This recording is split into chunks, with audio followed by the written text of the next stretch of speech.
Okay, guys, so in front of us here we have a nasty old Cox 049.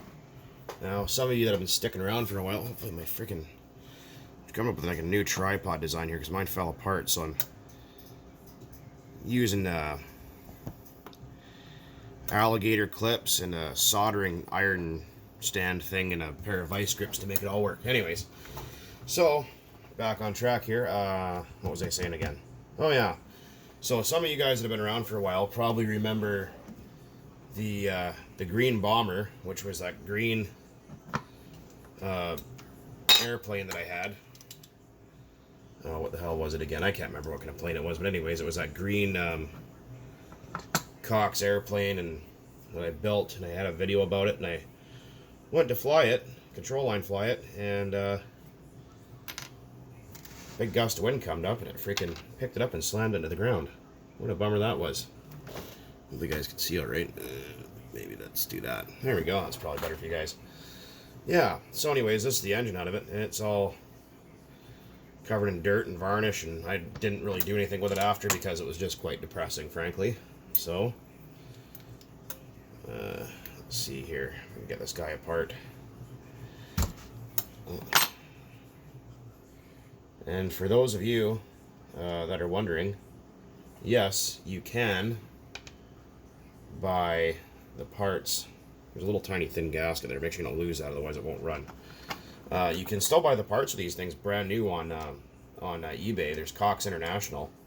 They're just over here in BC, Williams Lake, I think, area. I can't remember. It's been a while since I've ordered from them.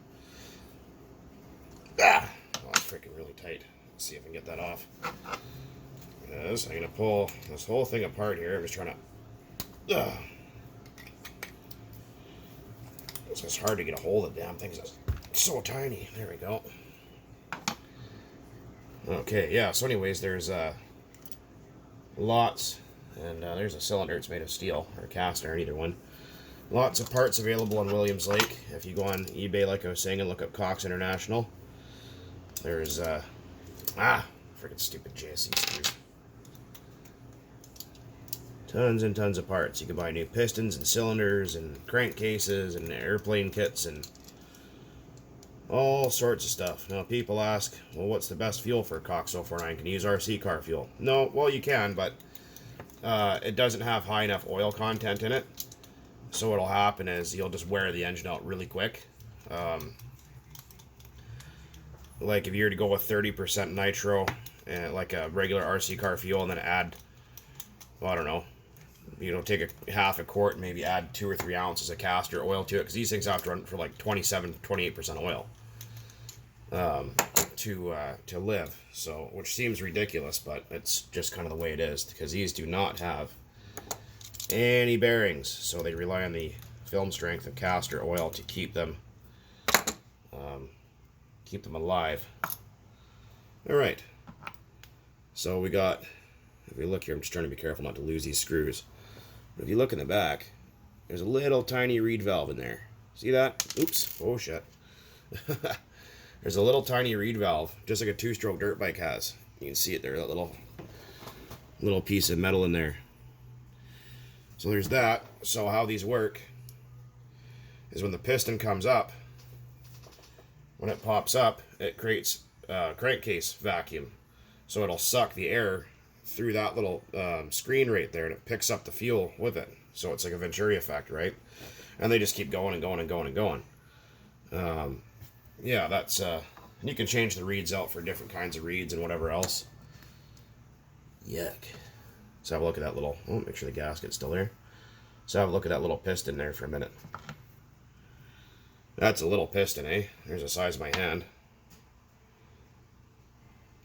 as you can see. And there is ones even smaller than this. I do have video about it, or have made videos about it in the past. I do have a couple of Cox 020s or 020s, whatever you want to call them. And the pistons are half the size of this guy. I'm just trying to snap a few photos here for the group.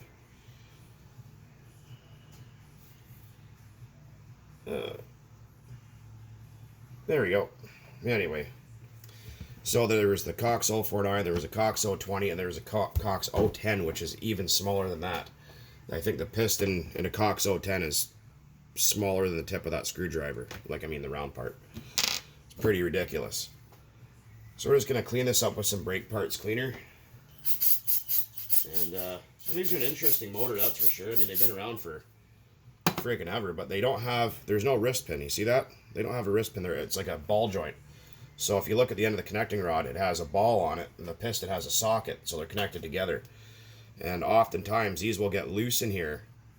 And there's a little tool you can buy. It has a little cup, and you put the piston in the top, and there's a crimping tool that you stick down, you tap it, and it folds that cup over again, and restores the piston. So that's one thing not a lot of people actually know about with these things, because back in the day when I was a wee lad and didn't have a lot of money, and the cylinders and pistons when they wore out were expensive, we didn't often have $35 to replace each piston and cylinder. So we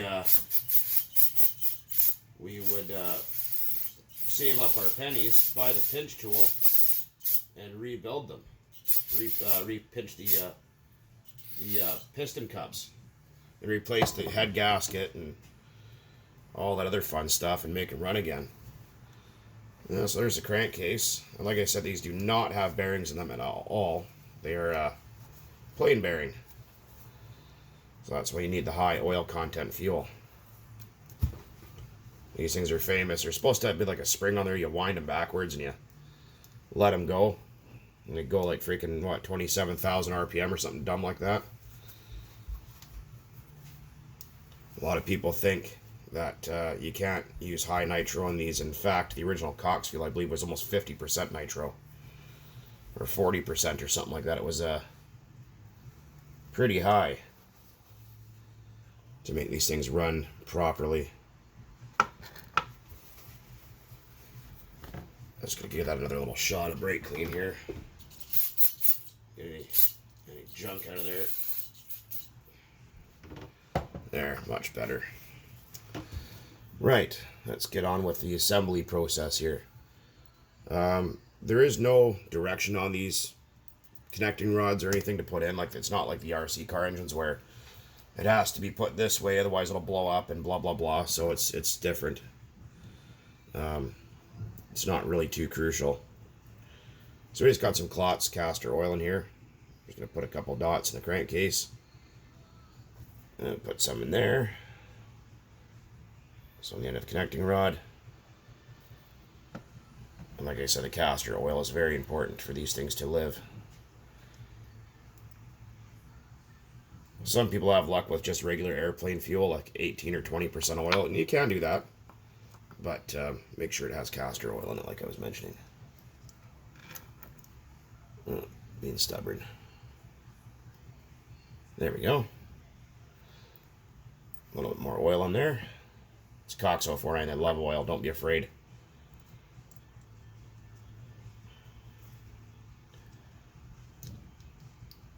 And there is no gasket that goes underneath. Stupid thing. Keeps falling off the crank pin there. Let me hold it this way so it doesn't do that.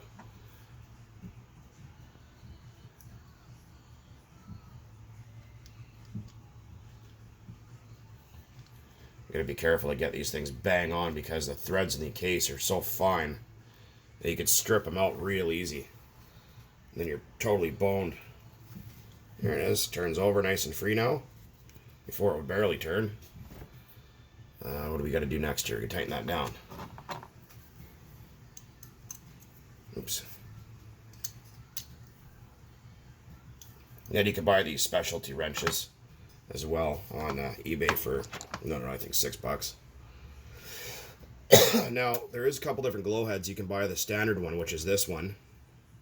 And they also make one that has a replaceable glow plug, like an actual RC car glow plug on them. They work. They're not bad. The original heads are the best. Check on. Oh, it's doing all right in the oven there. Okay.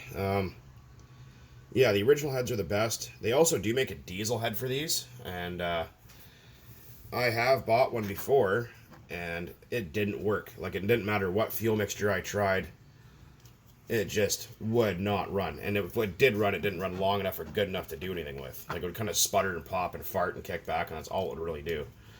So, and they do sell those on eBay. The Davis diesel heads were better than the ones from Cox International, in my opinion, but there we go. Popping over there. I don't know what the hell's up with summer here, but it's pretty much over already. Kind of sucks. Been a pretty bland year so far. I'll give that guy a little bit of a cleanup too. A little bit sticky. I'm trying to make a little bit longer videos for you guys because I know you guys enjoy that. And thank you for all the kind words. You guys are awesome. I really appreciate it. But sometimes my camera, or well, cell phone, I should say, camera phone, whatever, acts funny and doesn't want to record, or it kicks off my video, or it won't upload, or whatever. So it yeah, pisses me right off some days. So we're gonna make sure I gasket and just throw the screws absolutely all over the place. Very important when you're rebuilding engines. Throw screws everywhere. Do you want them all over the place? Throw them down the sink. Lose them underneath the oven, because my oven is literally where my phone is sitting right now. Absolutely make sure you lose them, and just glue the whole thing together with silicone. No, don't do that. Of course, I'm joking when I say that. But anyways, yeah, don't lose the gasket that goes there. No silicone at all. Because the little passageways and stuff are so small in here that if you use silicone, brain fart moment, you will wind up with all kinds of problems. And I will make a run video about this guy. I gotta find my clip for the cylinder head, because trying to use a regular glow igniter on these is kind of a pain in the ass. Yeah, so they make like a little clip that sticks on. You have like a D-cell battery in it or something like that, and I can't find mine, so I'm going to order another one, or come up with something creative, or maybe get one of those kind of big square 1.5 volt hobby batteries, and some little alligator clips. I think that'll do the job. You don't want to. People say, "Oh, hook a 9 volt to it." Don't ever do that. You will burn your glow head out. And these glow heads are like freaking $15 each. Or actually, I think they're more than that. I think they're almost $20 each now. They are expensive. So yeah, no 9 volts, no 6 volts, 1.5 volts max. Oh, there we go. And that sounds pretty good. Good compression. This engine doesn't have much runtime on it. It's maybe only ran with the break-in, I think. Maybe 10 minutes. I think maybe 10, 12 minutes. That's all that engine has on it. But if I can find another diesel head one of these days, and a good one, I will attempt it again. And make a video about it. So we got our spring and our needle. Oops. Yeah, we want to lose that. Yeah, important to lose this one too. There's our adjustment needle. And like I was saying, I will make a run video about this. And one of these days I will find another diesel head. Hopefully better, or a better one. And see if I can't get one to run on some model diesel mix. The other thing is, when you do put the diesel head on, you have to buy a diesel crank, which is the Killer Bee crank for these, because if you don't, and you do manage to get it to run with the standard crank, they will snap. I assure you that they will snap the crank. I've already had that happen before, so you need to buy the upgraded crank. I think you can buy it as a kit. Or it might actually be cheaper just to buy the whole engine as a diesel to begin with. Then you also have to buy the stupid little Teflon pucks that go on the head. And if you run the engine too lean, they burn out, and, you know, I don't know. We'll figure it out. Maybe I'll use a piece of aluminum or something instead.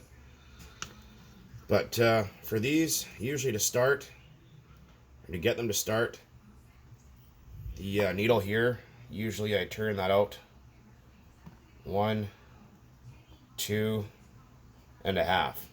Usually I start at 2.5. That seems to do it. When you hook up your fuel tank, This thing's all kind of crusty and gross. I don't know if it's still any good. It sounds like there's stuff in it, so I'm not going to use it. But when you have it hooked up to your fuel tank, and this is half A-line, it's really tiny. If you can, stick your finger over the Venturi and then rotate the engine a bunch and you'll see it draw fuel. And then you usually prime, get like a little syringe or something like that and kind of spray some fuel into your exhaust ports. And then rotate the engine through a few times, work the fuel into it, and then glow it and try to start it. And if it does run backwards, if you can just choke it out, or you can just close the high-speed needle or whatever, and it'll stop and then start over again. With the spring, it ensures that doesn't happen, but they can run in either direction. Like if I hook this up to fuel and a glow igniter right now, if I went like this, I could start it forward or backwards. It doesn't matter. And they'll scream like an idiot in either direction. So, yeah. Anyways. Maybe some of you guys found that interesting. If you did, I'm glad. If not, well, too bad. And so there's a Cox 049. I do have a test stand. You guys have already seen that. And when the weather's actually somewhat decent, I will take this guy out and I will fire it up for you guys. So you guys will hear it run. And I will tune it up and let it scream for you. But anyways, guys, until then, thanks for watching as always. Take it easy and keep on burning nitro out there.